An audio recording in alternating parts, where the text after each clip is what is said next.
Le marché des arts et du spectacle d'Abidjan, Massa, a 30 ans.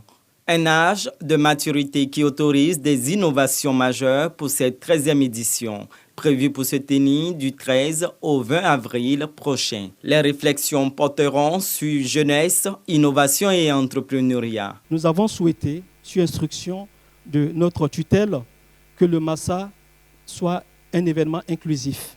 Nous aurons ce que nous appelons de la déambulation dans un certain nombre de communes. La mascotte du Massa se déplacera.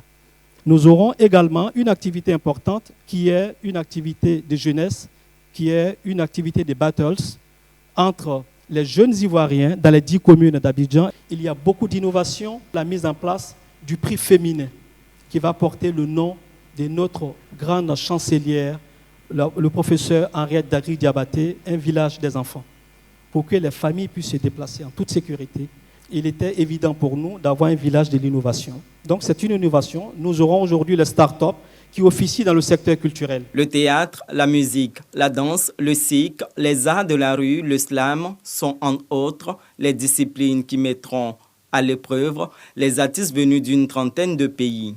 Le Rwanda et la République du Corée sont les pays invités d'honneur. Pour Françoise Remac, ministre de la Culture et de la Francophonie, le Massa 2024 doit poursuivre cette dynamique de réussite et de rayonnement impulsée par la Cannes 2023, organisée avec brio par la Côte d'Ivoire. Le Massa a démarré en 1993. 30 ans, ce n'est pas rien, c'est beaucoup. C'est énorme.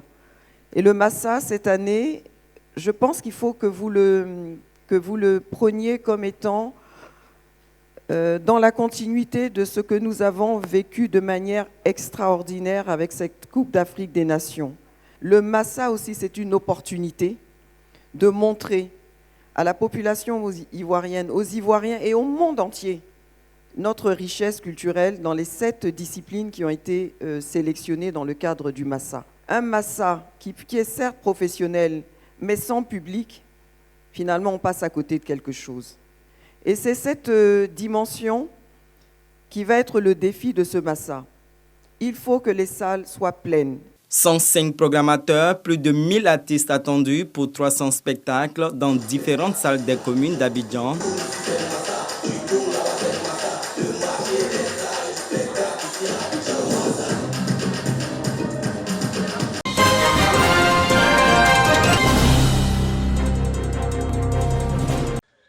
Pakinou Astanou Sakassou, village situé dans le périmètre communal de Bouaké.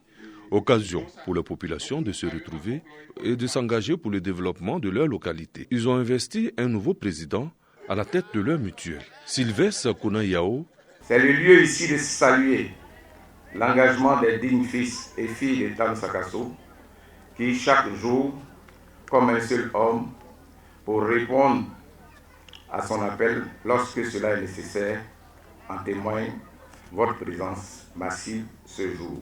Monsieur le ministre étant le maire de Bouaké, nous lui demandons de bien vouloir nous aider, de soutenir les jeunes et les femmes à réaliser des activités génératrices de revenus.